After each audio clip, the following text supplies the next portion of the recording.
All right, okay. Very good evening, guys. Can you all hear me and see a screen? Yes.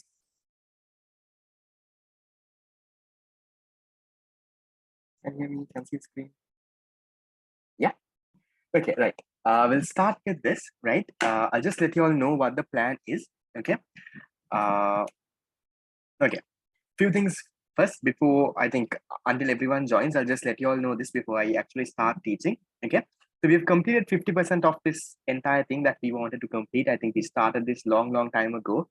Uh, it certainly did take more time than I actually expected, right? But we'll finish it off. So we'll start Unit 7, Money and Banking today, right? Once again, I don't think there's anyone joining newly, but for anyone who is a little bit unsure, what we're doing here is this is a past paper discussion of for the 2021 A-level batch who is doing econ this November, right? So we've done unit 1 to 6. Some of the recordings are there on YouTube. Don't drop me text asking when I will be uploading on YouTube because I'm not the person actually uploading it. So all what I can do is I also can just remind the person who is actually in charge. But there are a few technical issues that we are going on our end. That is why a few videos are not there. So on your end, right? At the end of the day, it's a free class that you all can come. So make sure that you're there in class so that you can catch things up. Okay, so don't wait until the recording because I also can't guarantee on when exactly the recording will be there. The actual class will happen. Okay. And what we are going to do this month is we'll have a bit more classes than what we usually do. Okay. Now, in my, I'm not very sure how many of you all are aware. So in my fast track program that I do, right, I have given this month of August as a holiday, right?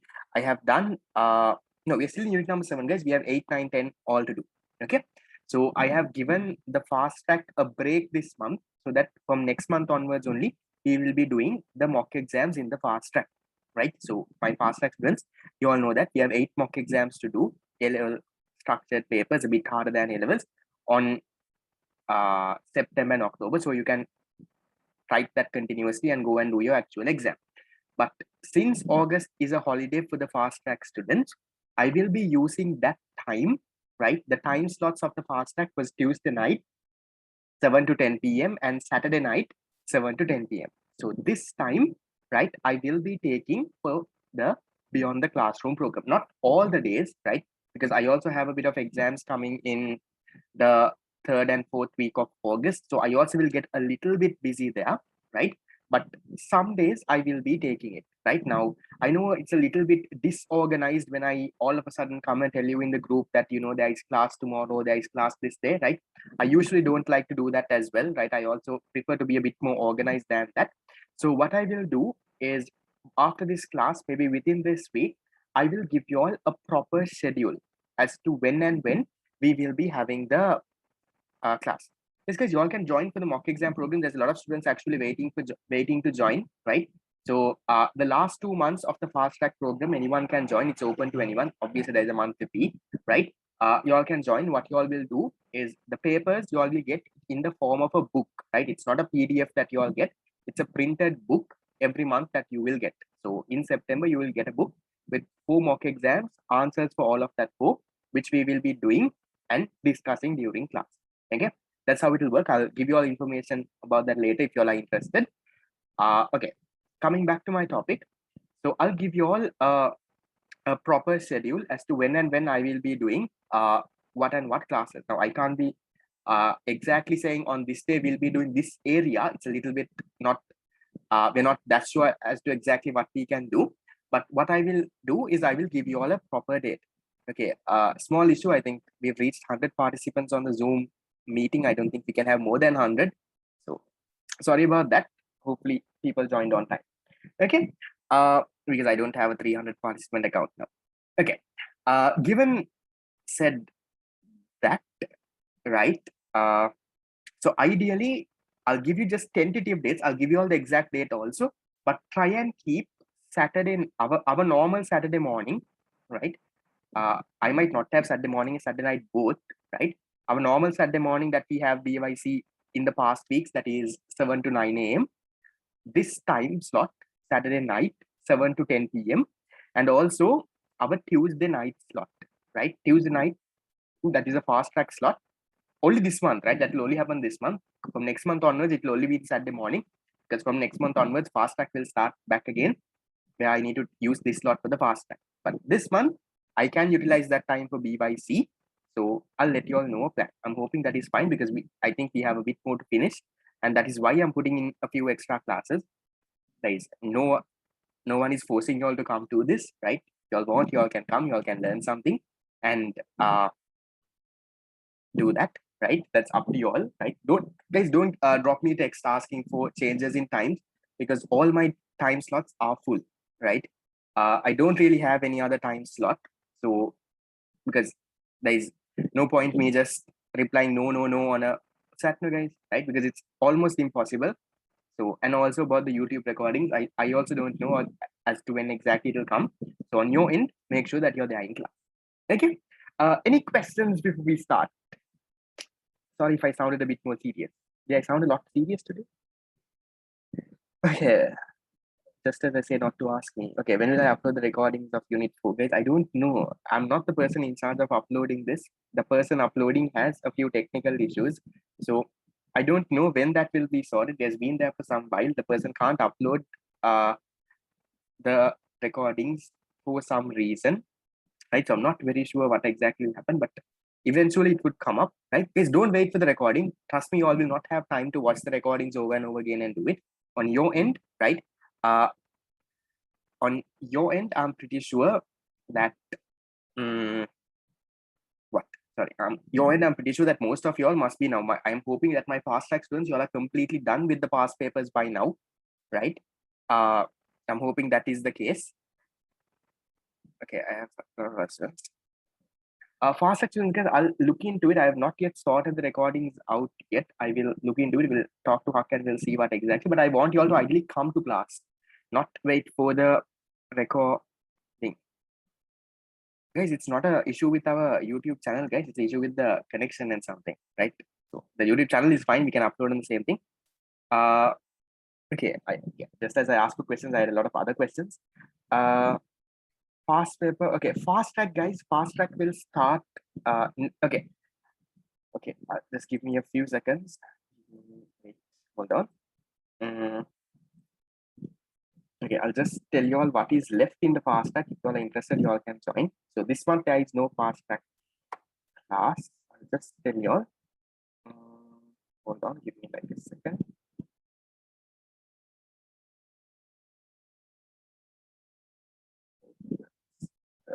Correct document. Okay, hold on. Okay, so in the fast track, right? So what we did, we have already done it for a few months, right? All of this is done. So we have done April, we have done May, right? Which we went through unit 4, 5, 6. We have done June. These recordings you all can purchase with the tunes if you all want to, right? This is also done. So this month, month 5 and month 6 of the fast track program only, we are going to do in September and October, right? In August, there is no classes. Why did this happen? Because A-levels got postponed. Okay. So in August and in September and October, okay, this has to be September, October. I'm hoping you all understood what I'm saying. We will be doing mock exams, right? Complete A-level standard mock exams, maybe a little bit more harder than A-levels, but definitely not easier than A-levels. Okay. So week 1, we do one mock exam, part 1, part 2. Week 2, we do another part 1, part 2. Again, you'll get a printed book, not a PDF or not something online that to answer, but we get a proper paper. Okay, a book. So same way, 4 papers in September, 4 papers in October, and then that completes. You all have 2 more weeks. You all are pretty much ready to write your actual exam. So that is the plan of the fast track. If you all are joining, you all can join from next month onwards. The fee is set at 3,000 a month, given that there is 8 classes. All material will be printed and couriered. You'll get all the recordings of every class as well, which you can watch any amount of times. Yeah, 8 classes, 3 hours a class minimum. Okay, so that's basically it. I'm hoping all the questions are answered. Any other questions before we start? Anything else? Sorry for taking a bit more time. Yep, let's start. Okay, right. So on your end, make sure that you come on time, right, to class, so that you. I'll see if I can find now. So far, all the past days, The Google Classroom, guys, I don't upload it to the Google Classroom because again, that's another annoying thing because there is so many students that are texting me with different things, right? I get because if I start uploading it to a Google Classroom, again, what happens is again there is 100 other problems on different people wondering, so I'm not added, this is not added, that is not added, right? That all of that starts happening. So it will not be available in Google Classroom as well. Given that it's free, right? Come to class, learn. Okay. So that you also don't take it. I'm pretty sure most other teachers, guys, they do past papers as a paid program, right? And given the fact that I do it for free, it's taken a bit lightly and it's taken for granted, right? And on my end, I think the quality to everything is the exact same thing as a paid past paper discussion. The only thing is I don't give you the printed past paper. So I'll have your past paper book. Only thing is there is no material. Apart from that, the discussion to everything is I'm pretty sure it's the same standard as to actual paid classroom. So don't take it for granted. Do come to class. I'm hoping you'll have fun. Right? Okay. I'll see if I can get the account with more than 100 participants next class. I don't know how many people have not been able to join, and now I would have 100 texts on my message on my WhatsApp saying that they can't join. That's why I asked you to join before. So on your end also make sure next classes onwards you all join a little bit before, right? If the class is at 7, at least by 6:55, I think there was maximum only around 10 students by 6:55. Okay. Right, 2011 A levels. Okay, first of all, before we get into anything, did you all do the questions? Yes or no? Yes, guys, I can do a YouTube live, but it's like this, right? What happens is now today is like the first day we have more than 100. Earlier in the very beginning, we had the hype was high, right? But all the past 2 months, we only had around 80 and something like that. Why do I take all the effort to put into all of that YouTube live and there is actually people not coming? For some reason, I don't know. And I'm also surprised to see a bit more than 100. Okay, did not do. Okay, on your end also, make sure that you do the questions and come, right? So you all know the order that we do the questions. I'm hoping by now you got the hang of it, that we start with the MCQs, we do the unit level 7 MCQs, then we go into essay questions. I know you all know the order by now. So on your end, try to do it and come because I'm not going to give you time to do it. I'll directly go into discussing. And again, guys, I'm repeating, I'm not going to go into very basics of this. So I would have learned the basics in whatever theory class, in whatever revision class, in whatever other class that you all are going to, right? So this is not a class for someone learning unit number 7 for the first time, right? So for that, what you all can do is you all can study it on any other teacher, or you can purchase my recordings on our website. Any of that is possible, but this is not a basic thing, right? If you join the fast track, will you get the B-Wise recording? B-Wise recording, no, okay, that will be uploaded on YouTube. Okay, right. 2011, question 31, starting, right? Sorry for 30 minutes delay.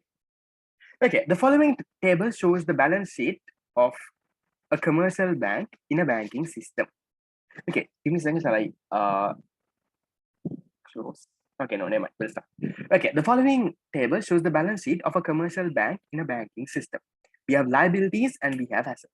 Okay, so they've given deposits 2,000, reserves and loans 500 and 1,005. A very easy question up front. They've asked you if the statutory reserve requirement is 15%, this commercial bank has excess reserves of how much? Come on, that's a very easy question. How do you find it? What do you think the answer is? 1, 2, 3, 4, 5. Okay, so if they have actually how many reserves do they have? Yes, remember the actual reserves can always be found using the balance sheet, right? So actual reserves, according to this question, we have 500 million, right? There is 500 million of actual reserves. Where did I get that number from? From the balance sheet over here. Okay, this is where I got the number from. Now, actual reserve, because I'm going into the basics before I actually, this is the very first class, right?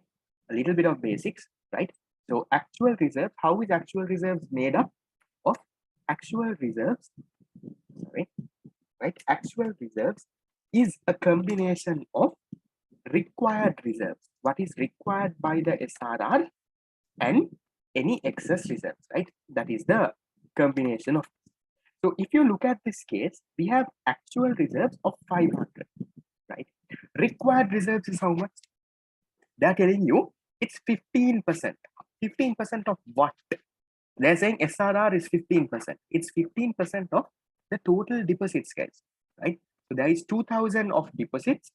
So how much is 15% of 2,000? 2,000 into 15%, that should give you a 300.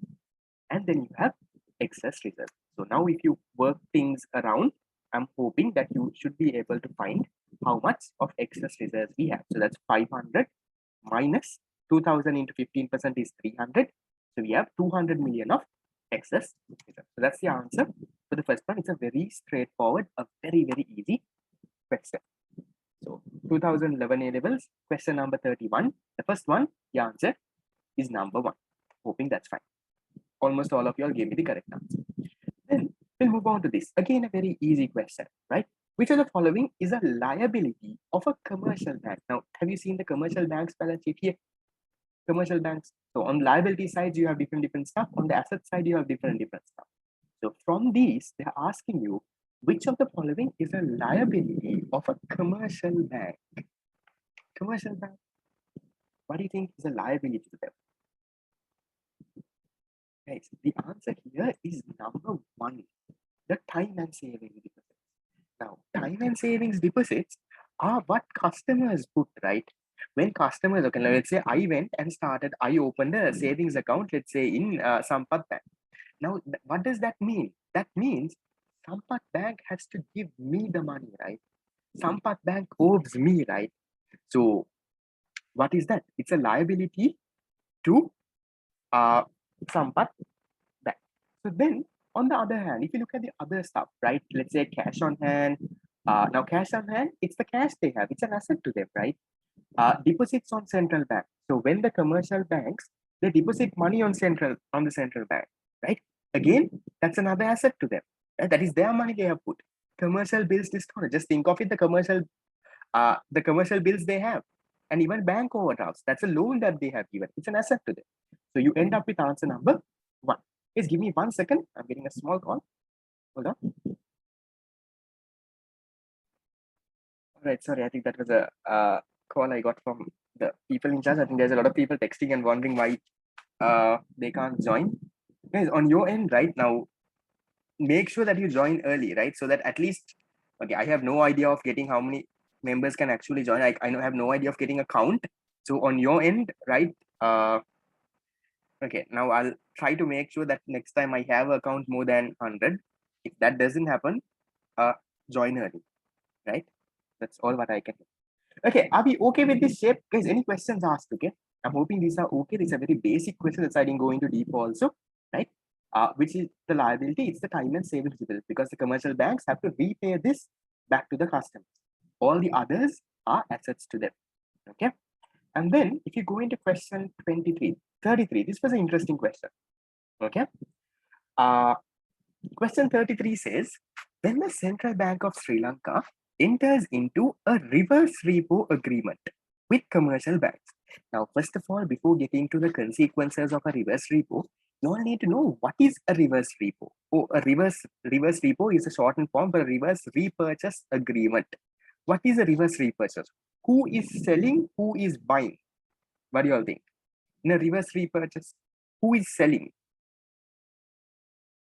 Which party is selling?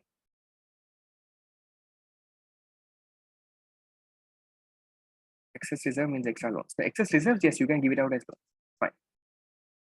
Exactly. Right. In a reverse repurchase, make this very clear, right? You all need to know who is selling and who is buying. So the central bank purchases, right? So who sells? It is the commercial banks, right? Commercial bank sells. What do they sell? What do they sell? Gold.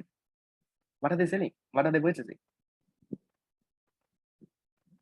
Exactly. They're buying and selling securities, guys. When you say securities, it's treasury bills, treasury bonds, those things that they're buying and selling. Okay. So they're not buying and selling anything else. So, okay.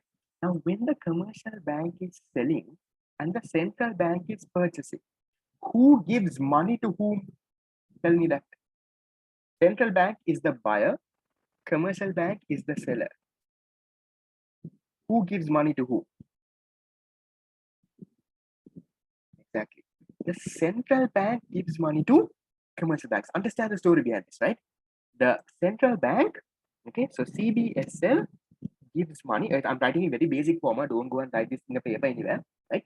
So central bank gives money to the commercial banks. So now, when central bank gives money to these commercial banks, where does it go into? It goes into the reserves, right? So reserves of commercial banks increase, right? So commercial banks, their reserves have now started to increase. So when the commercial banks reserves increase, now they have a lot of money with them. What can they do with the reserves? They just keep it in their vault. What do these people do? Exactly. They now start to give what? Promotions? Okay, they start to give loans out, right? So now commercial banks give more loans. When they give more loans, what happens to money supply? When commercial banks start giving more loans now, money supply? Exactly, money supply. Nice to see a lot of you all actually answering. Good to see you all have understood the unit. Money supply increases. When money supply increases, what do you think happens to interest rate? Think of demand and supply. When the supply of something increases, what happens to the price of that? When money supply increases, what happens to interest rate? Exactly, guys. Interest rate falls. Interest rate falls. So this is what happens in this entire story, right? Okay, in basic, to summarize once again. Now, the same thing is the opposite for a repurchase agreement. Reverse repurchase and repurchase is not the same, okay? Right? So repurchase is the opposite of this, where the central bank is selling. You all can go through and figure that out, right? Same thing, opposite. I'm not going to touch that. I'm just explaining this question here. So here, now, according to these questions, right? So when the central, I'll explain the story again and they get to the answers. When they enter into a reverse repurchase, that is where the central bank is purchasing securities, commercial banks are selling to them. So when the commercial banks are selling, what happens? Commercial banks get the money, right? So they are getting the money, their reserves increase. Their reserves increasing means they can give more loans. They're giving more loans means the money supply is increasing. When the supply, guys, when the supply of anything increase, look at the now, right? You can have demand for money, you can have supply of money, right? And the price of money is what you call the interest rate, right? Right? The price of money is the interest rate. So when the supply of money increases, what happens? The interest rate falls, right? Now there's a lot of money in the economy. As a result, interest rate starts to fall. Okay, that's how it works. So now, according to this, those who did not give me an answer, those who give me different answers. Now think, what do you think the answer is? 1, 2, 3, 4, 5. Interest rates in the call money market will move upwards. Interest rate in the call money market. Guys, call money market means short-term interest rates. For now, remember that. Okay, it's a short-term interest rate. It's a little bit more deeper than that, but for now, remember that. So interest rates in the call money market will move upwards. Move upwards means increase. Interest rate in the call money market will move downwards. Money supply will be contracted. Contracted means it decreases. The deposits of the commercial banks will be reduced. Interest rate will not be affected. Here's what we end up with. It should be easy one now, right? We end up with answer number 2, guys. The interest rate will move downwards. Interest rate will decrease. Right? That is what I said. Interest rate falls, right? That is what I said. So I'm hoping that story is clear. Now, this same question, maybe in your paper, they can change it around and they can say not reverse repo, they can say a repo. Guys, please remember, repo, reverse repo does not mean the same thing, okay? If they say repo here, it's a completely different thing. That is the opposite of this, where the central banks are selling, commercial banks are buying. The same thing what I wrote here, the opposite happens. So maybe in your notebook, but you're maintaining to do these past papers, so I can write the story for repo. Okay, then they also rename this with different other names. Can you give me other names for this? This is an old past wave. That is why this name is there. There is some other names here. Okay. SDFR, SLFR. What is that? What does that mean? What are the other names here? Okay. So reverse repurchase. Is this a standing deposit facility or a standing lending facility?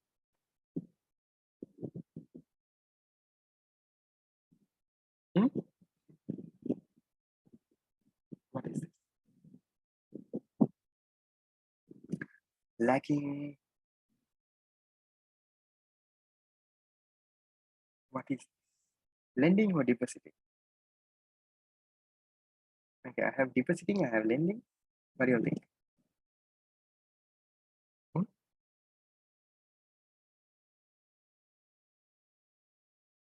Okay, okay, wait, I'm also getting confused now. Central bank, okay, central bank purchases.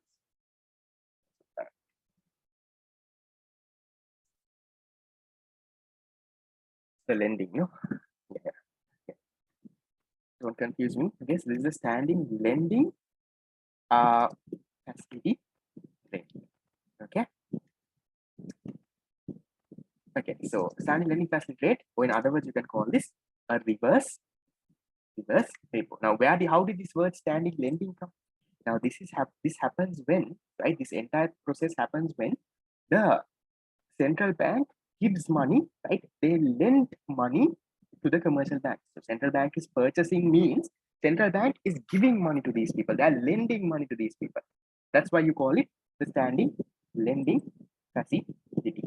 Not the facility rate, it's called the facility. The interest rate you get to that is called the standing lending facility rate. Okay. So a repo, this is the other one. This is the other name for this is called the standing deposit facility, right?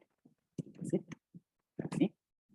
So know the other names as well, because in case they give you an other name, you might start wondering what on earth surname taught me this. Okay. Right. I'm hoping that's fine. Questions? Yep. Okay. We'll move on to the next one. Question 34, 2011. That is disinflation. What is disinflation? A decline in the price level, a negative inflation. Okay, first of all, before we get into any of this, is disinflation and deflation the same thing? Disinflation, then what's the difference? Disinflation and deflation. This is where a lot of people get confused. And then inflation. Inflation, I'm hoping you all know. Okay. What is this? Okay, first of all, we'll talk about what inflation is. Inflation is where the price levels are increasing, right? The price level is increasing. In very simple terms, I'm giving you basic terms. Price level is increasing. Guys, deflation is the opposite of inflation. Deflation is where, compared to the previous year, this year prices have fallen, right? So deflation is where price level is decreasing. This is the complete opposite of that, right? So price level, now for example, now if you give deflation, the percentage will be, it's a minus percentage. Let's say minus 3%. That means compared to last year, this year, prices have fallen by 3%. That is what deflation is, right? Deflation is where prices are decreasing. It's the opposite of inflation. Remember that, deflation. Then what is disinflation? Exactly. It's the gradual, we say, the gradual decrease in the rate of inflation. Now, what is that nonsense? Gradual decrease in the rate of inflation. Now, this means, now for example, let's say in 2011, inflation rate was, let's say 6%. In 2012, the inflation rate has fallen. Disinflation does not mean prices are falling. It means the inflation rate is falling. Last year you had 6% inflation, but this year prices have increased. But prices have increased only by, let's say, 4%. This is disinflation. So let's say in 2013, prices have still increased. But compared to last year, it has increased only by, let's say, 2.5%. The rate of inflation is decreasing, right? 6, 4, 2.5. That is what you call this. Don't confuse deflation and disinflation. Deflation is the opposite of inflation. Inflation is where price is increasing. Deflation, prices are decreasing. Disinflation is where prices are increasing. But compared to last year, it has increased less. That means the inflation rate is lesser. Okay, hoping that's that. So guys, deflation is actually bad for the economy. Increasing or decreasing rate, prices are increasing. Yeah, fine. Okay. Deflation is actually bad. That means the economy is performing bad. Okay, so in general terms, inflation is not bad. Every country should have moderate levels of inflation, a single digit. Ideally, let's say somewhere around 3 to 8%, right? Some 3 to 6%, I'll say. Somewhere around that is a good rate of inflation for a country to have. If they have more than that, also it's a little bad. Less than that, also it's a little bad. Okay, so now go back to the question. Give me an answer now. Disinflation is a decline in the general price level, negative inflation, decline in the price of essential goods, decrease in the rate of inflation, right? A deliberate reduction of the value of money in terms of other currency. That's a devaluation. Okay, so if I'm just to give you names, a decline in general price level, guys. Okay, the decline in general price level, this is deflation. Okay, negative inflation, that is also deflation, right? Decline in price of essential goods, there is no term for that. Decrease in rate of inflation is disinflation. What is this? This is devaluation, which you all will study in unit number 10. A deliberate reduction in the value of one currency in terms of a okay. That is that. I think that's all about 2011. Okay. I think we had 4 MCQs, 4 out of 4. Yes, no. 2011. Yes, no. 3. At least 4. Okay, nice. Okay, so we're going to 2012 now. Yes, I'm hoping you all know the pattern now, right? After we finish 2011 MCQs of Unit 7, we go to the 2012 MCQs of Unit 7. Okay, starting off with the 2012 MCQs. Okay, question number 27. If the reserve requirement is 20% and the existence of 100 million worth of excess reserves in the banking system can lead to a maximum expansion of money supply equal to how much? Guys, I just want to check. Was it with y'all that I did a credit creation seminar recently, or did I only limit that to my fast track students? Did I do it to everyone?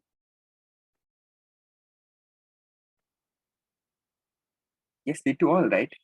Okay, I think credit creation, I would have done 2 seminars for y'all. One in the very beginning of this thing when I was teaching I shared the recording. Okay, credit creation, guys, I think for y'all to catch up, I think I did 2 proper sessions, right? I think 2 seminars, I think I opened it for everyone, right? So in one session, I went through the basics. So I'm not going to teach credit creation again. In one session, I went through the basics. We did few questions. And again, recently also, I think recently, didn't I do something? I think recently on my fast track, March, April, May, start of May, didn't I do credit creation? Somewhere around 2nd week of May. I think I did something and I gave you all a recording also in the revision class, the doubt hearing session. Okay, I can't remember. Okay, but I think the basics of credit creation, I had the recording, right? But I put it into a Google Drive link and gave, and some of you all, I don't know who, someone deleted the recording, right? So in that Google Drive link, I opened the link to everyone and gave so that they can actually download the file, right? So that it's around 300 MB or something. I opened it and gave, so at least maybe if you don't have data in your nighttime data, you can download and watch it during the daytime.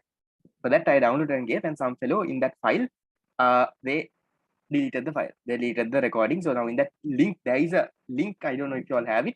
That link does not have the recording. The recording has been deleted, I think, by mistakenly by someone.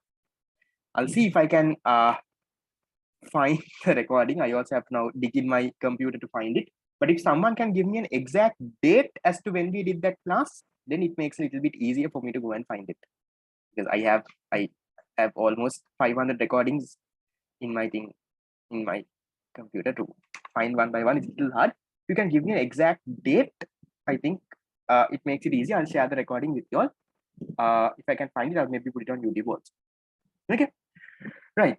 So I'm not going to, I just told that because I'm not going to go in the basics of credit creation. I'm also a little bit sick of PG credit creation. Okay. Okay. Someone sent it in the group in the last talk. Is the recording there in this thing? Open that link and see if there is a recording inside that. Is the recording working? Okay, I'll check last day revision class money back. Okay, I'll check, guys. If I find it, I'll put it on the group. Okay, right. As far as I know, the link was empty. Okay, 27. If the reserve requirement is 20%, existence of 3rd Feb 2021. Okay, I'll jot this down and keep here. Okay. The existence of 100 million of excess reserves in the banking system, now this is a banking system question, can lead to a maximum expansion of money supply into how much? So the banking system has 100 million extra, right? So then what happens? So that 100 million, let's say one bank has that, they can give it as loans. That bank, the person who takes it will deposit another account. Again, there is another loan. So it will go on and on, right? I'm hoping you all know the cycle by now. So at the end of the day, in a banking system, because of 100 million of money that you had, how much of an increase in money supply would we have? Okay, that recording is okay. That is my website thing, no? Okay, I'll share that. Can you send that to me privately? Whoever sent me this thing, I'll share that. Okay. So how do we find this, guys? First of all, you need to find something called the deposit multiplier. Okay. So how much is the deposit multiplier? Deposit multiplier, how do we find? A very easy equation, 1 divided by SRR. Okay. So still there are people, when we say 1 divided by SRR, they divide 1 by 20, right? Okay, that is 20%. They use a bit of common sense. It's 1 divided by 0.2, not 1 divided by 20. Okay. 20% as a decimal is 0.2. So 1 divided by 0.2, you will get 5 times. So by now you all should know SRR 5 means, SRR 20% means multiplier is 5, right? That should have come with practice. So then, if this is the case, if there was 100 million of excess reserve or 100 million of deposit that came in, but how many times will it multiply? Right? So money supply increases by how much? Increases by 100 into 5, right? That 100 would have been given as a loan to someone else. That person would have deposited in some other account. It would have gone somewhere else, right? It would have gone on and on and on, right? So 100 into 5, you get an increase in money supply of 500. So the answer there is the fourth one. Guys, I didn't teach you the credit creation basics here. I will send you that recording if I can find it. You all can go. Okay. 27, answer number 4. Then we'll get into 28. Okay, again, nice question. If the public desire to hold money as currency increases, right? What will the impact be on the banking system? What do you think? Now, people, they don't like to deposit the money. They want to keep the money with them. They want to keep in the cash with them, maybe in their purse or in their till or in their almera. They want to keep the money with them. They don't want to deposit it. So what do you think happens now? If the public's desire to hold money as currency increases, what will be the impact on the banking system? What do you think happens? Banks would be more able to increase their liquid assets. Banks would be more able to increase their earning assets. Banks would be less able to reduce interest rate they charge. Banks would be more able to expand credit. Banks would be less able to expand credit. Guys, the answer there is the fifth one. Because if people start keeping money with them, then how can banks give loans? From the deposits that come now, these people give out the loans. Someone comes and deposits, a deposit again, they keep the SRR, excess part, they give it out as loans. So the person who takes the loan, he also will not keep cash with him, he will also deposit in other account, the other bank gives the loan. So when people start keeping cash with them, that means the bank is not getting the deposit, right? So the bank is not getting the deposit means, right, they can't expand their credit. 1 or 3, that should be less able to reduce interest rates they charge. But what is the connection there? Why are you talking about interest rate? Public is holding money. People are keeping more money with them. Banks should be less able to reduce interest rates they charge. Hey, this is talking about the savings deposit interest. So just because people are keeping money with them, and what is less able to reduce the interest rates they charge? I don't think that makes sense. That's not the answer, no? Check the past paper. Can someone give me the answer in the past paper? It's fine, no? Okay. Because I don't really know what the past answer is. Okay. Okay, so right. No, so this is this, right? Would be less able to reduce interest rate. Okay, there is no connection really, right? This is the savings deposit interest rate, right? The savings deposit interest rate and people holding money, yes, there can be a broad connection, but there is no direct connection there. So when you have a direct answer, don't go into some rubbish that comes and confuses you, right? So when they directly say public is holding more money means they are not depositing money. So they are not depositing money means now bank doesn't have money to give loans. So that is what we are saying. Bank would be less able to expand credit. So it's fine. Okay, 28. Then moving to 29. Okay, again a nice question. A common question though, which you will see in a lot of papers. Suppose that the amount of reserves in the commercial banking system equals 100 billion. The amount of deposits is equal to 800 billion. The amount of currency held by public is 200 billion. Under these circumstances, money multiplier. Guys, remember, money multiplier and deposit multiplier are two different things. It's not the same thing. How do we calculate money multiplier? Money multiplier, it's money supply divided by high powered money, not 1 over SRR, right?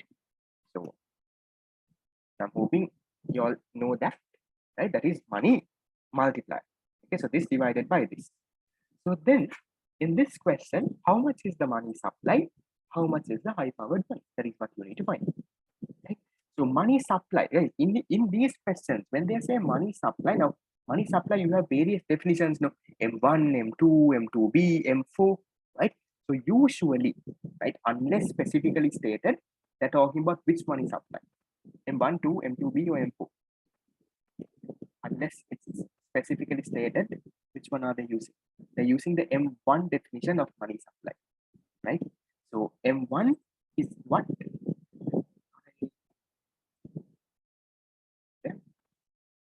What is M1? It's your narrow money supply. Yes, it's a combination of what and what? It's a combination of your currency held by public and demand. Then it comes to this. It comes down to your high powered money. What does your high powered money consist of? What are the components?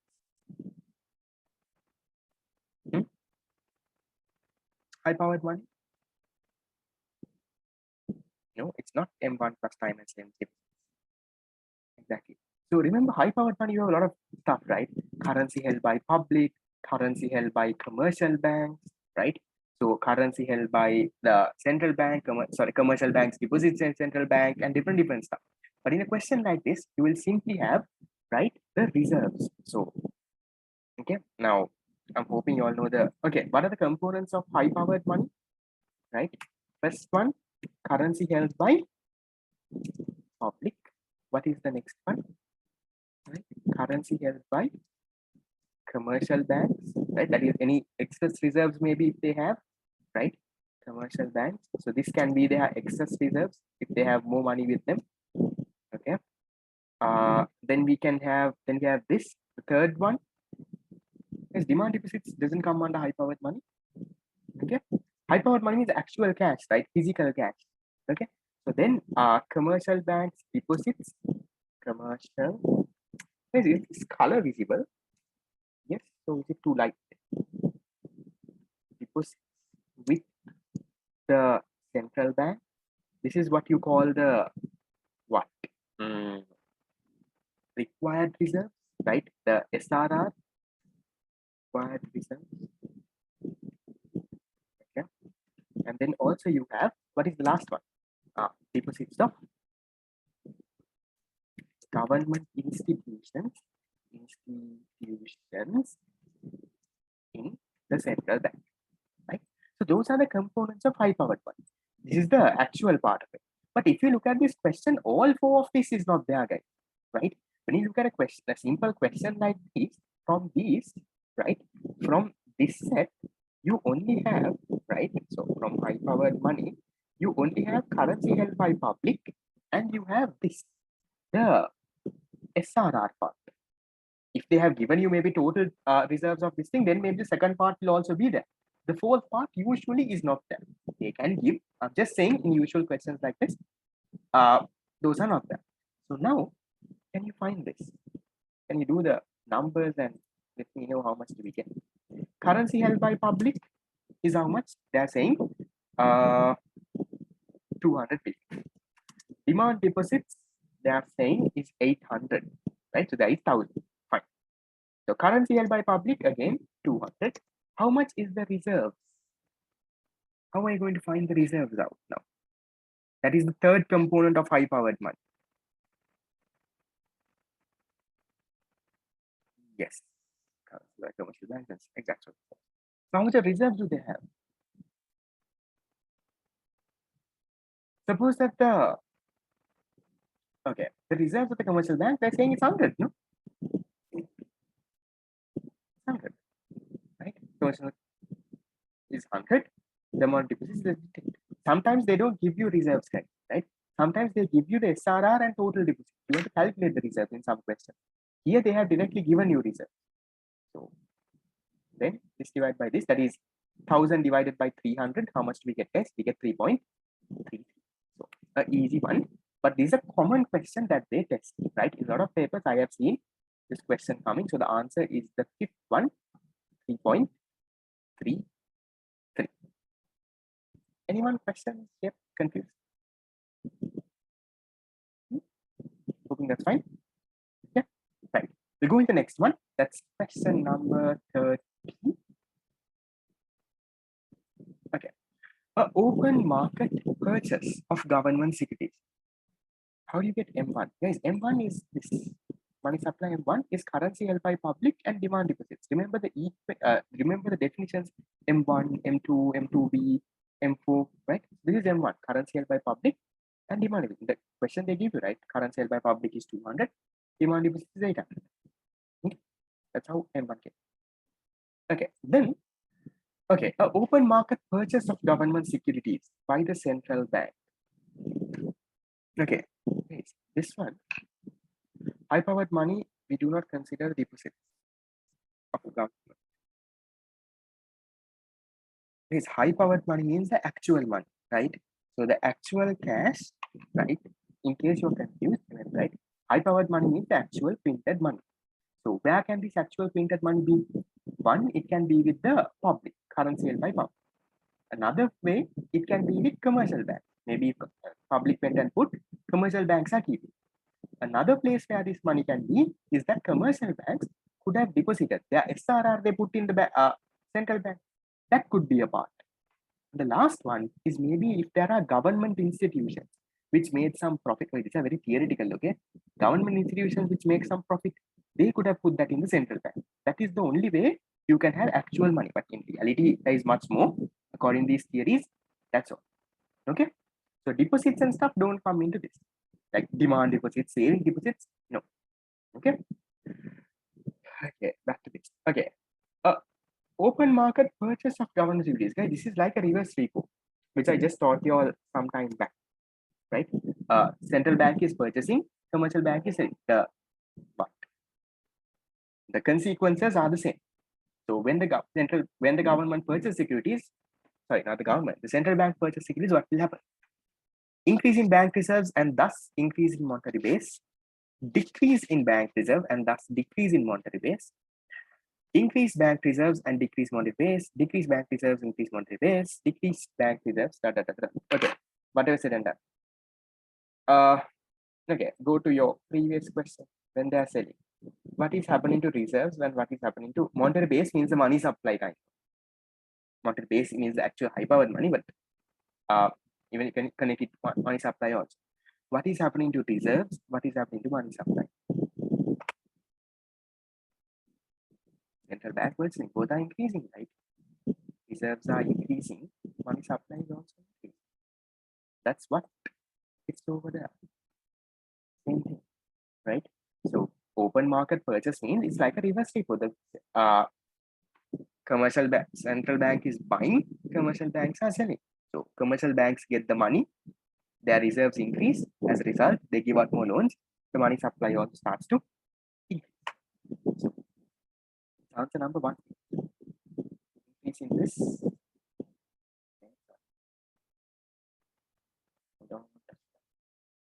Okay, that's answer number 1. I'm hoping that's fine. Same explanation as the previous one, reverse reporting. Okay. Okay, fine. Okay, that's all with 2012. How many out of how many? We have 1, 2, 3, 4. 4 out of 4?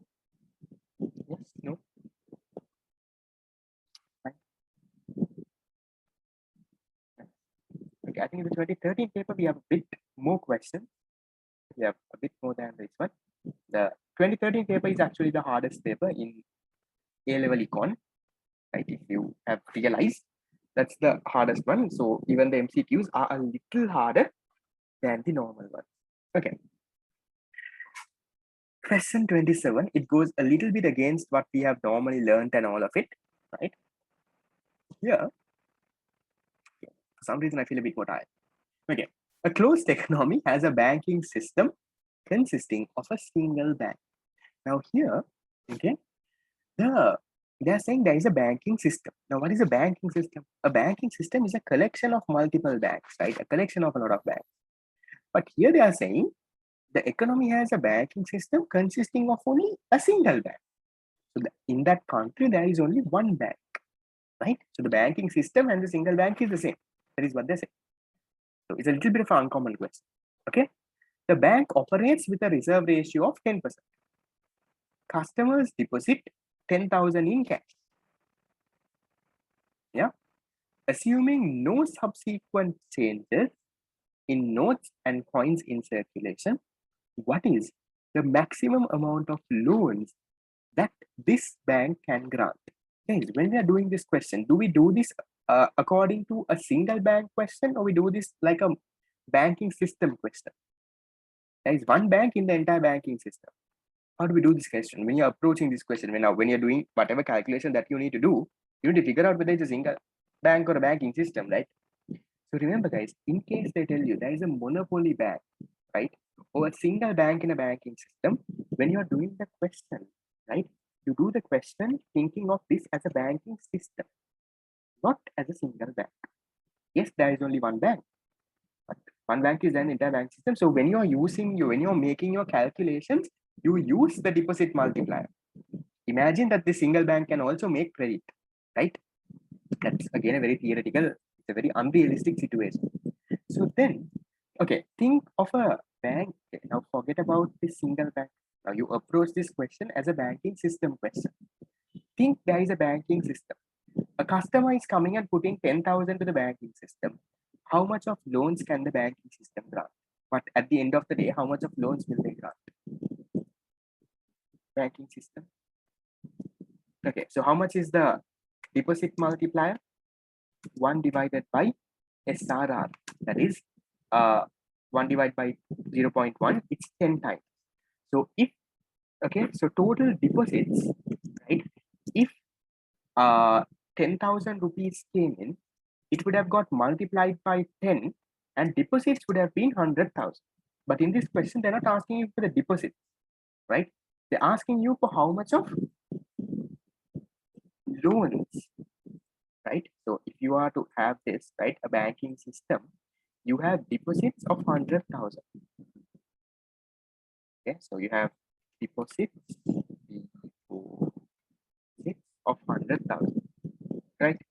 How much of reserves do you think this bank will have? Banking system. Banking system reserves is out. It's the 10,000, right? Yes, remember something I told you? The initial deposit is the total reserves in the banking system. You have studied credit creation under me, you would have remembered, or maybe I don't know, whoever teacher would have taught you, right? So the reserve is 10,000. So then how much of loans do they have?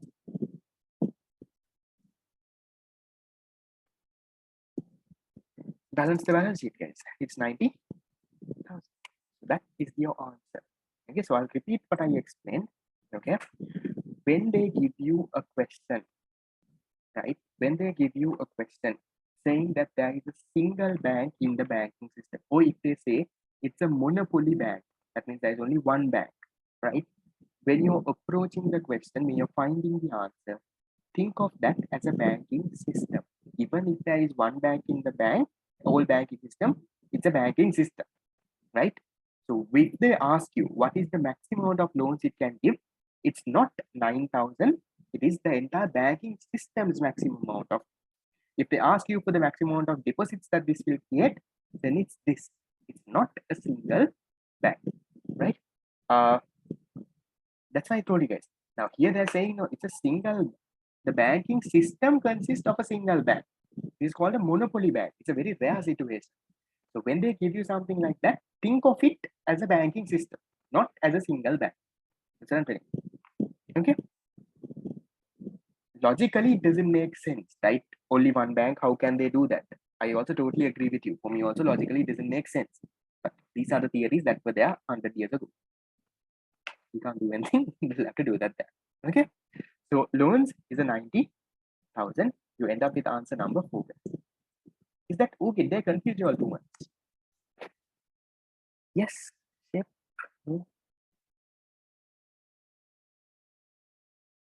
Okay, there was a question on this. Assuming no subsequent changes in notes and coins. So no subsequent changes in notes and coins in circulation means no one is depositing or withdrawing money after this initial 10,000 came.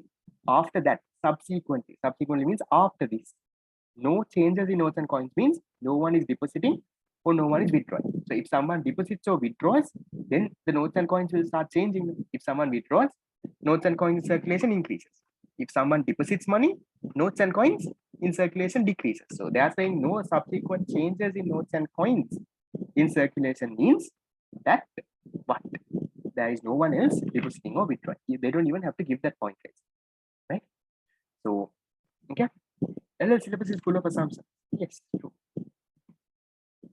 If commercial banks create credit, what is the amount? Commercial banks create credit. If they ask you what is total amount of deposits, then it's 100,000.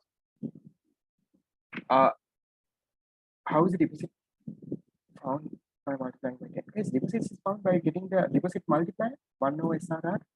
So what does the deposit multiplier tell you? The deposit multiplier is telling you when one deposit comes at the end of the day, in the banking system, how much worth of deposit does it make?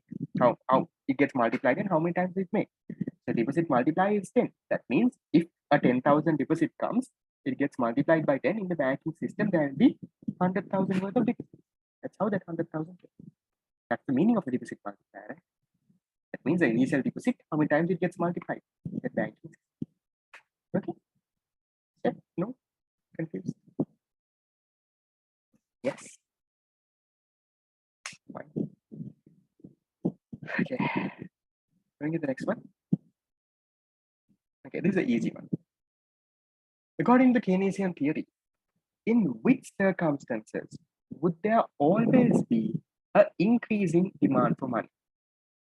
And what happens? Okay, when income increases or decreases, does demand for money increase? When income increases, right? Transaction motive, transaction and precaution, income increases, demand for money increases. So, in which circumstances would there have an increase in demand for money? Income has to increase. Then prices. When the prices are high, will you keep more money with you? When the prices are low, will you keep more money with you? When will you keep more money? When will you demand for more money? You will keep more money with you when the prices are high, right? When the price levels are high, because now you have to spend more. No, now let's, for example, let's say I say class fees is 10,000 a month. So that means now your parents have to keep 10,000 in there, this one, and wait at the end of the month to pay the class fees. So when the price level is increased, the demand for money also increases. People have to keep more money with them because it's expensive. And then, right, the interest rate. When they say demand for money, yes, when they say demand for money, they're talking about overall demand for money. Interest rate. This is the speculative motive here they're talking about. This is the transaction motive and the precaution. This is also transaction actually. Interest rates have to fall, right? When interest rate decrease only, the demand for money increase. So it has to be an increase, and a decrease. We go with answer number 3 then. Yeah. Income increases, you keep more money. Price increases, you keep more money.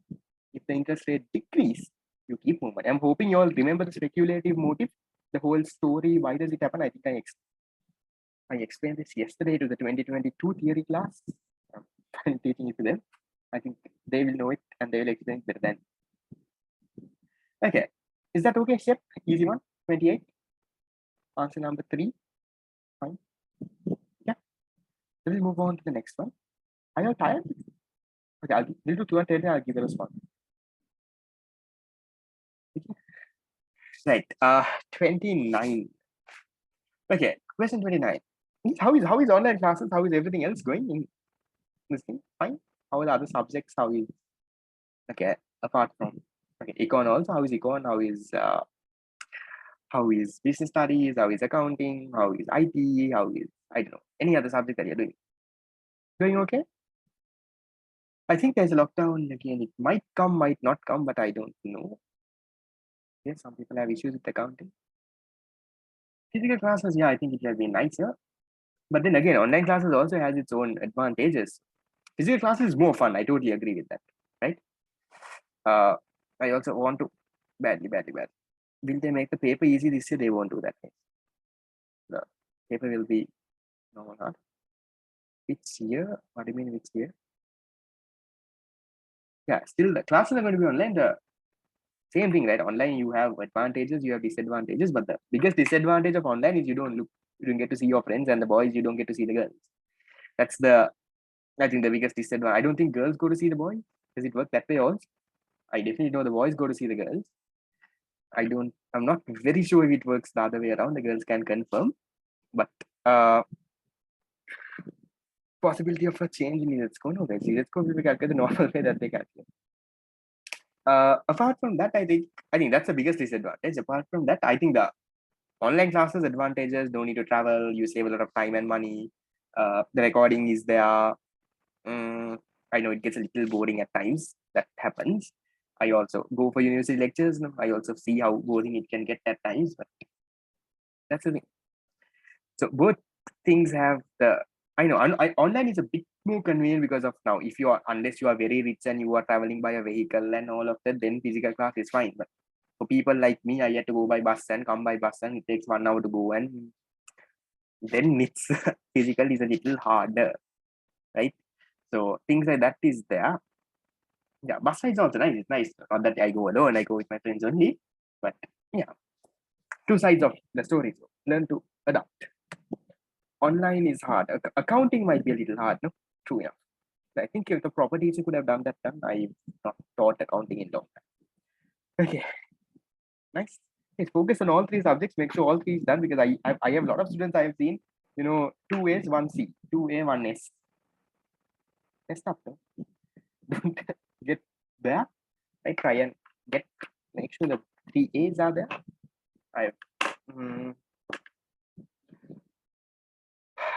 Yeah, I know. Looking at the screen is a little hard, right? I also totally understand.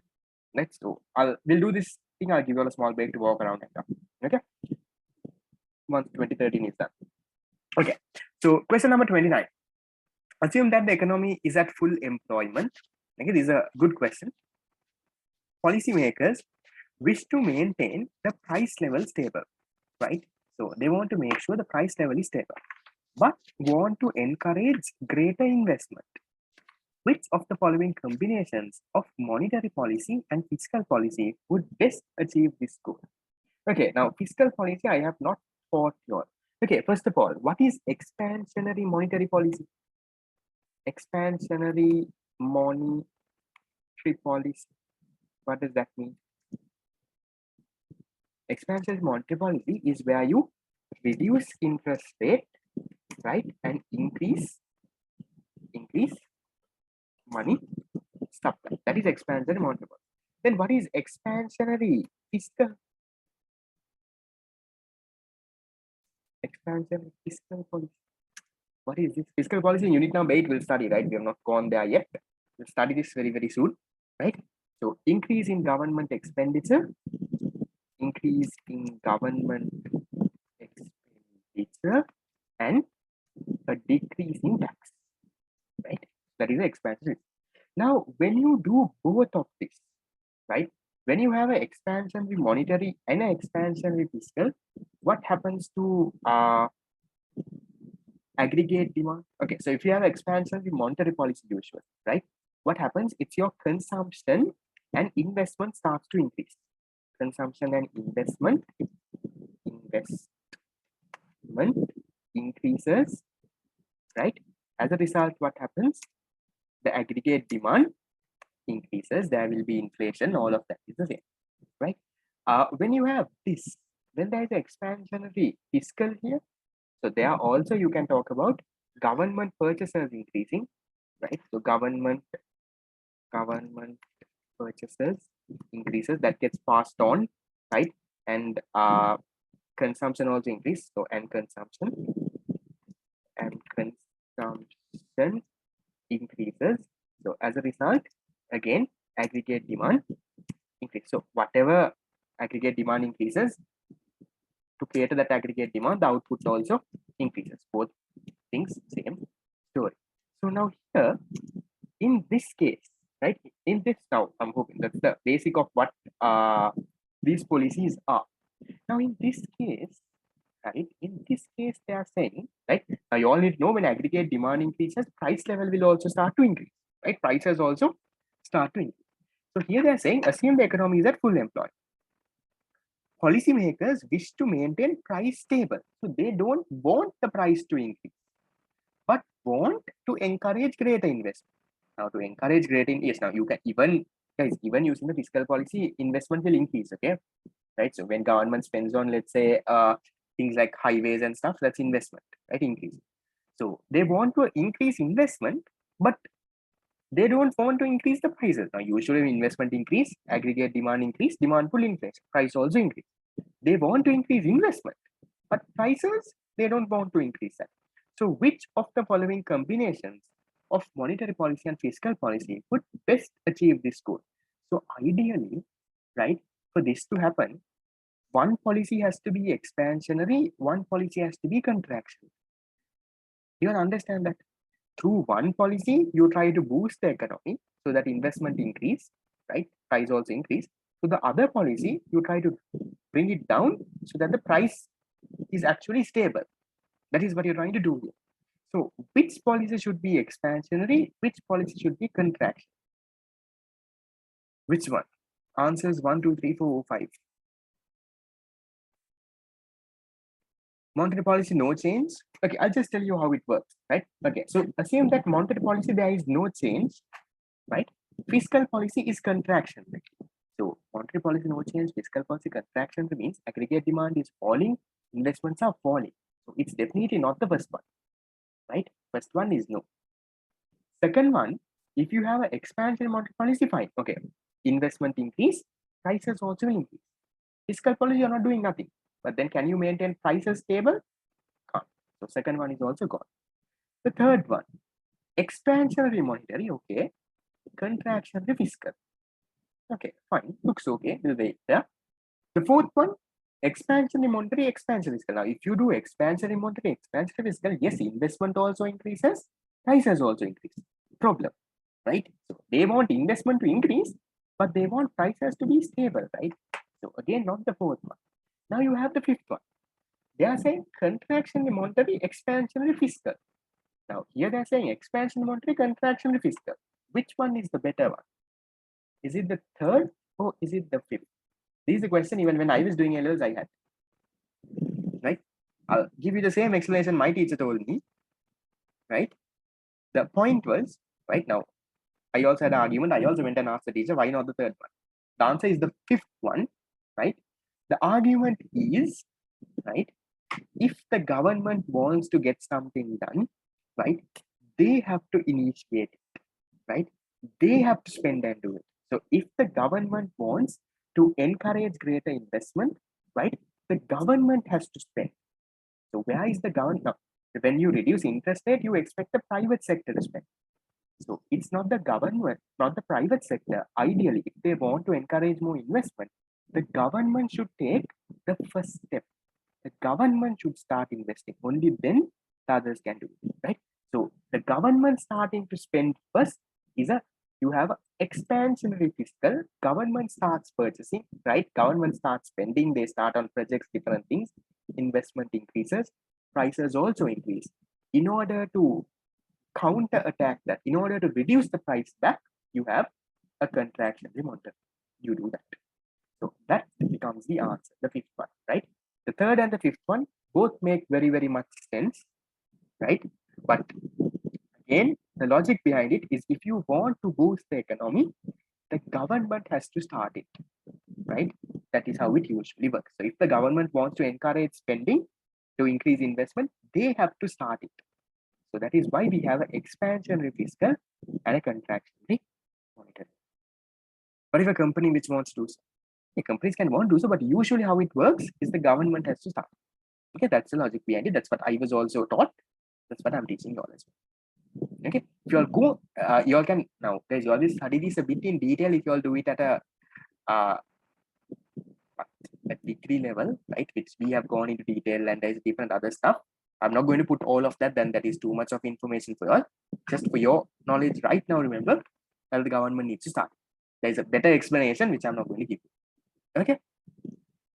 The contraction in monetary policy, yes, is to reduce that price effect. Now, when you have expansionary fiscal, right, the investments increase, government spending, everything increases, prices also increase along with that. But if you want to keep the price stable, then you have to counterattack that, right? That is why you have a contractionary monetary. That way, you should be able to get things done. Yeah, that's that. A bit of a tricky question. Remember, this is a 2013 paper. You have a lot of tricky questions like this, right? So don't worry. Usually, your A-level paper will be a paper easier than the 2013. Okay. Okay, this is an easy one, right? So which of the following policies represent a combination of fiscal and monetary policy designed to bring the economy out of a recession? Okay, to bring an economy out of a recession right now, even with COVID-19, what fiscal policy, what monetary policy, expansionary or contraction? The economy is collapsing. You want the economy to boom back again. What should you do? Should you have expansionary policies or contractionary policies? You need to have expansionary or contraction. You need to have expansionary policies. The economy is going down, right? Down a recession now. Even with COVID-19, what has happened? I remember, I think I taught you all the business cycle in detail, what policies and stuff like that, right? So when they're going down, this is where the country is right now, right? With Corona and all of it, this is where there is, right? So the difference between monetary and fiscal policy is monetary policy is about interest rates, money supply. Fiscal policy will study unit, you all would have studied unit number 8. That's about government spending and taxes. Just go and check. That's a basic thing that is being taught in the unit. Okay. So when the economy is heading down here towards a recession and a depression and all of it, so what should you have in order to bring this back up, right? To boost the economy back up, you need to have an expansionary fiscal and an expansionary monetary, right? That is what you can do. So expansionary fiscal or monetary, and monetary is also fine. Okay, right. So which of these two talks about an expansionary fiscal and an expansionary monetary? Decreasing taxes is expansionary fiscal, fine. But decreasing money supply, no, that's a contraction monetary. These are very basics, okay? Increasing taxes and money supply, increasing taxes is contractionary, wrong. Increasing government spending, okay, expansionary. Decreasing interest rates is also expansionary. That looks correct. Increasing taxes is contractionary. Engaging in budget deficit, okay, government spending increases. Selling securities, No, selling securities is contractional, right? So the answer we end up is the third one. So if you increase government spending, right, again, the economy starts to boost up. And if you reduce interest rates, investments increase, consumption spending increases, and again, it comes up, right? So that's an easy one. 30, answer number 3. Okay. And then, okay, again, this one. Coming from the, okay, previous explanation is which one? Is just a normal question. Do you think I've become fairer? Random question. Do you think I've become fairer? Yeah. No. Yes. Compared to how I usually do in a normal class. Fast track people. No. No. I found an effect where I can increase the low light. In Zoom, there is an option that says increase low light. So I just clicked on it and saw, and then what happened is no cream gahanna. I just clicked on that and saw, and then there's a light that comes. So I put that, and now I realized I'm a little fair, so I kept it on. I did this last class.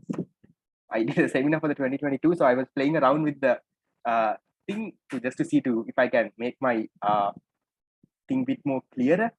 So I was trying doing that. Fair and sub, yeah, I know I'm getting fatter and fatter. Okay, someone wanted to explain from previous one. Okay, screenshot. That is that. Yeah. What to do? I'm not even going out, but I'm still not getting fair. Sad story. Never mind. Okay, that's 30. Okay, I'm hoping whoever want to get screenshot got one. Okay, question number 31. In an economy, the volume of output rises by 2% in a year. Okay, while the quantity of money rises by 5. If the velocity of circulation remains the same, what will be the approximate increase in the price level and the nominal value of output? Okay, what are the testing here? To do this question, you need to know some equation. Which equation? The NBPT, the equation of exchange, right? So you can go forward and you can talk about the quantity theory of money. I'm hoping you all know the difference. We'll talk about the difference. The equation of exchange, right?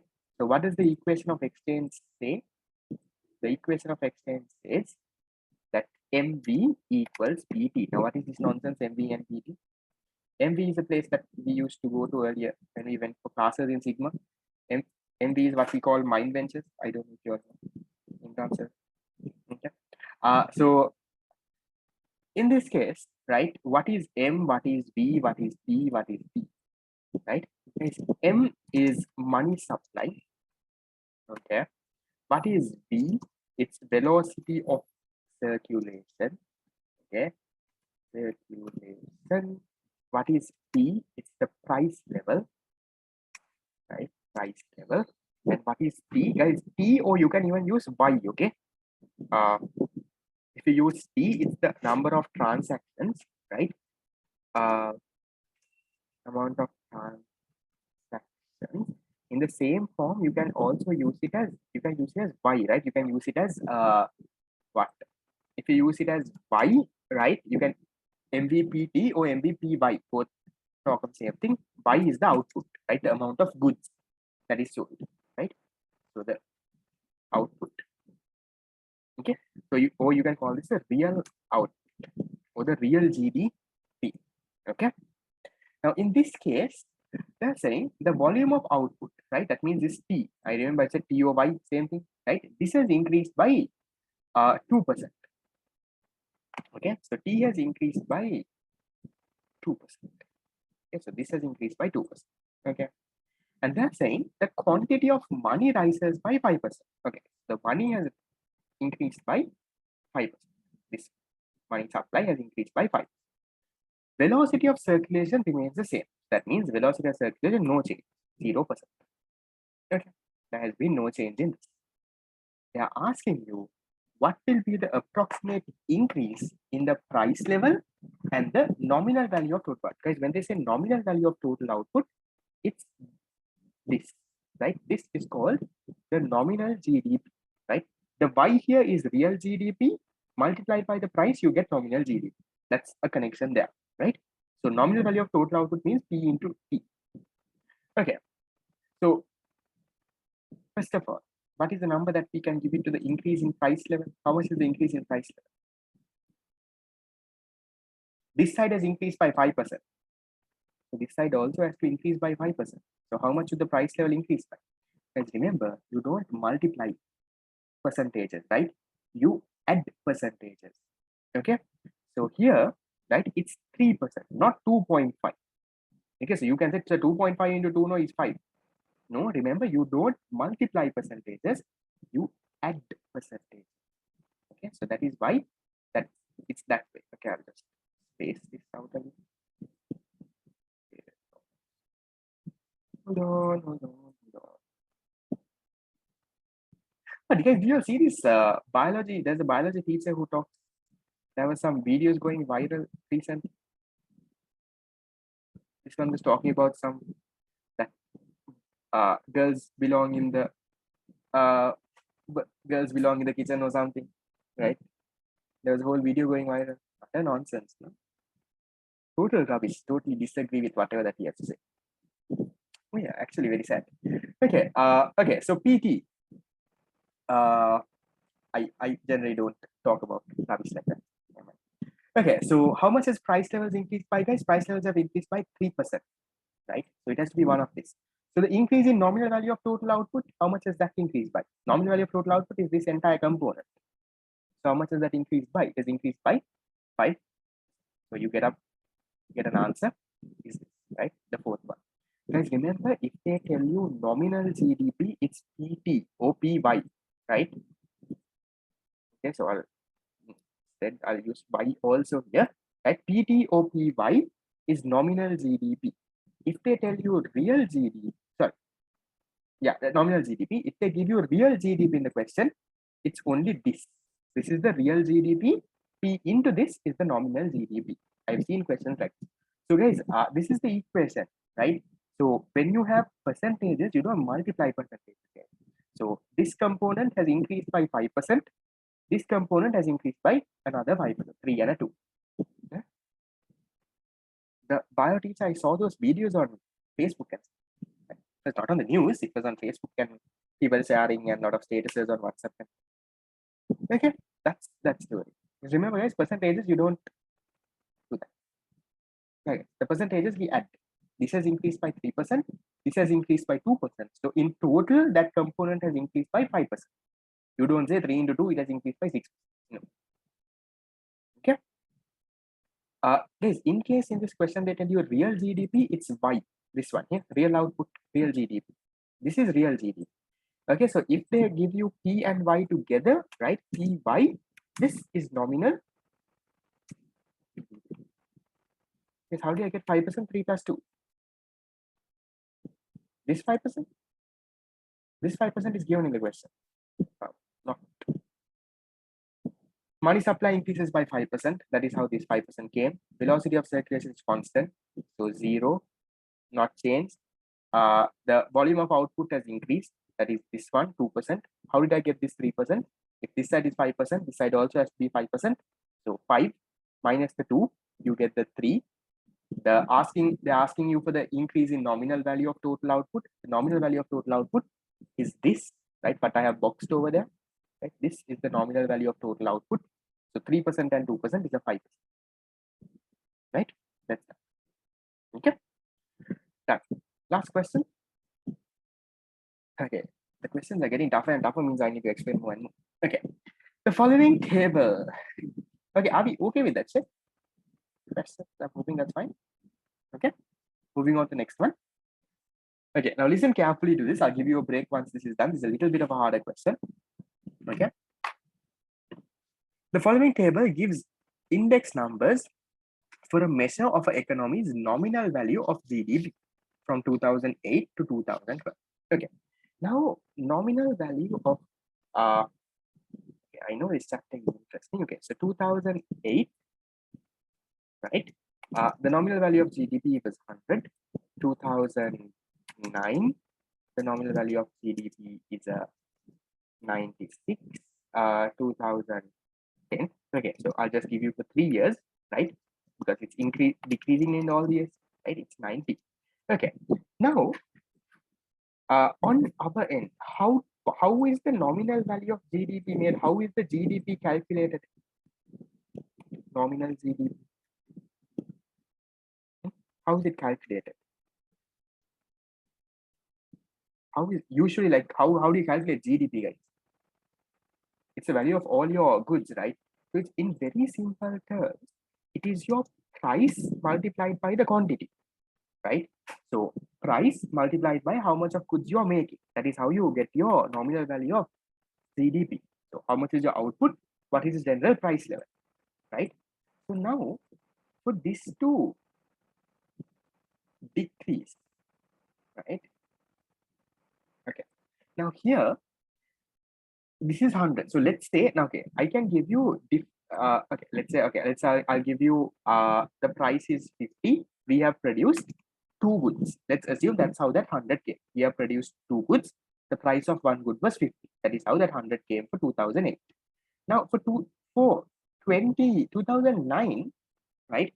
To get 96, can you give me different combinations to get 96? Different combinations to get 96 as an answer. Hmm?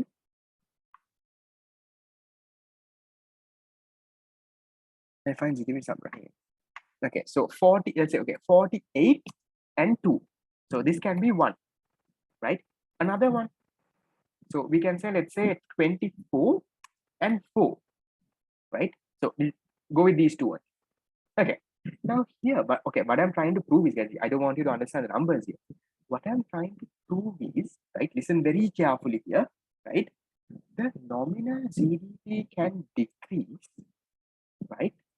1, if the price decreases, right? So if the price decreases, let's say 50 became 48, then also nominal GDP can decrease. Okay, I'll rechange this into this. I'll make this 96 into 1. The nominal GDP can also decrease, right? It can also decrease if the output decreases. So the nominal GDP is the price into the output. So if this value is decreasing, either one of these two is decreasing. Do you all agree that one of the two has to decrease? Only then that can happen. Or maybe one can even increase, right? So you can even have, right? One can increase, the other can decrease even more. So likewise, it can also happen. So now, when you look at this question here, right? So this output is the real output. This price is the inflation. Now here, when you look at this question, right? The following table gives the index numbers for the GDP. The 8, 9, 10, 11, and 12. What has happened? The nominal GDP has decreased. So from the data, it can be concluded that from 2008 to 2012, there must have been a fall in what? Aggregate demand, real output, rate of inflation, budget deficit, deficit in the trade balance. Yes. Now, you can even, right? Now, the nominal GDP is falling, right? The nominal GDP can even fall without the real output not falling. Here, see 2008 and 9, real output in both the countries. This can also be a combination, right? So, how can you conclude? Can you necessarily? Think very careful. It's a very tricky MCQ, right? The nominal GDP is falling. I told you the nominal GDP can fall because of the output or even because of the price fall. So, how can you conclude, right? Okay, now for example, okay, if this is what happened, right? So if this is what happened here, right? Now let's say, okay, forget about all this, right? Forget this. Let's say from this year to this year we went, right? What happened? The price increased, nominal output fell. Okay. Now, according to this, the price increased. Here price decreased, nominal output constant. So you can have various combinations. Can we conclude that the real output has fallen? They're saying it can be concluded that there must have been a fall in real output. Can we definitely say that the real output fell? Can we or can we not? We can't, right? We can't say, yes, real output may have fallen. I will agree. But can you conclude? Conclude means definitely this is what happened.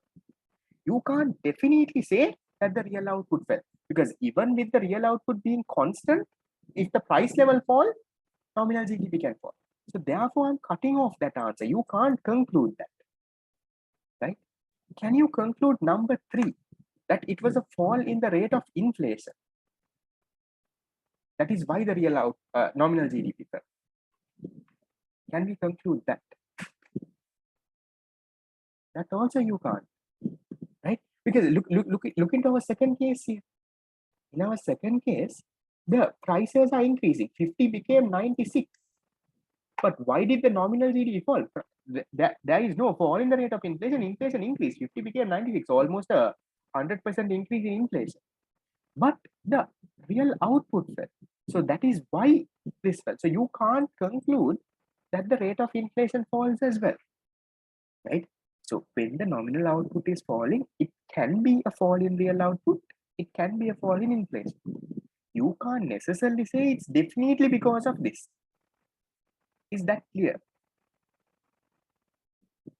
Because if you were in another world and came at the middle of it, you will have not been there. You all think, was that confusing? Okay, I'll just take a little bit of a different approach. Try to understand this very carefully, right? I'm repeating this in very simple terms. Okay, what I'm trying to say here is,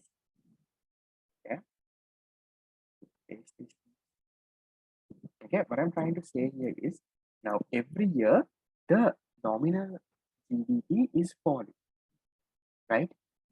The nominal GDP, how is it calculated? It's the price level, right? The price level denotes the inflation and the real output, how much of goods you actually made.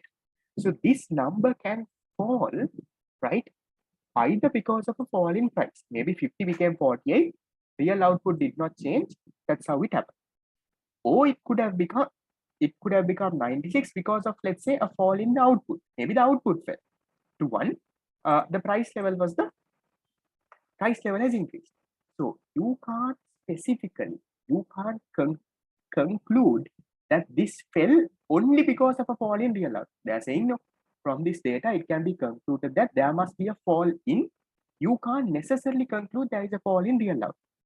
You can't necessarily conclude there is a fall in the inflation also, because even with a rise in inflation, it can happen. No, see, even with a rise in inflation, price level have increased. 50 has become 96.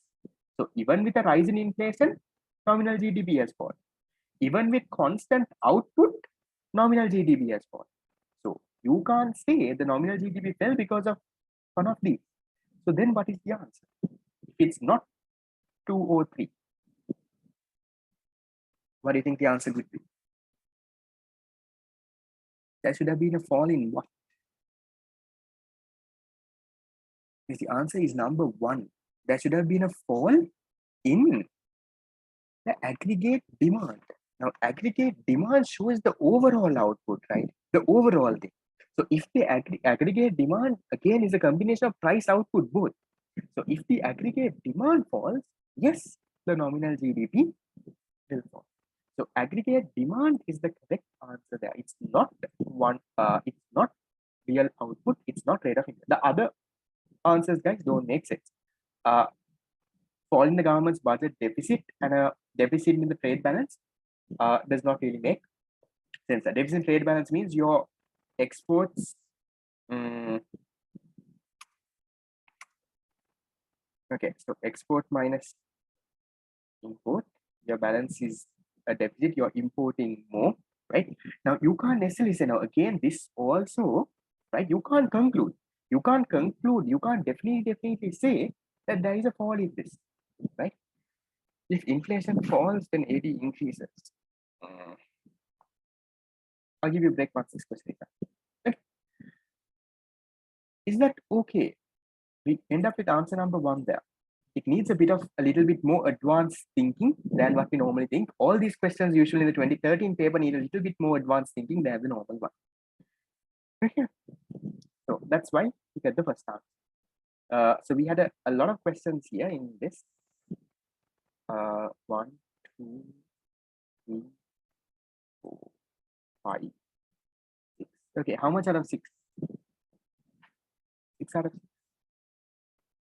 You can get 6 out of 6. Now, in this question, these things that you can learn from, right? The harder the question, it's better. So, question 27 is a good question. You can learn some. 28, nothing much. Simple question. 29 is definitely a question you can learn from, right? Now, these are the questions that you highlight and keep. These are the questions that you go through before one day before A level, right? This is again an easy question, right? Nothing much. This is okay, not very big thing to learn, but that's fine. This is a good question, right? So at least 3 to 4 questions you all could have definitely learned something from, right? Okay. My plan was to go on till 10. Are you all okay with that? I have no problem. I can finish off at 9 also. Okay. My plan was to go on till 10, so I'll give you a. Guys, doubts I'll clarify at the end. Shall we take a break? Shall we? Anyone who wants to walk around, do whatever that you all want to. How many minutes of a break do you all want?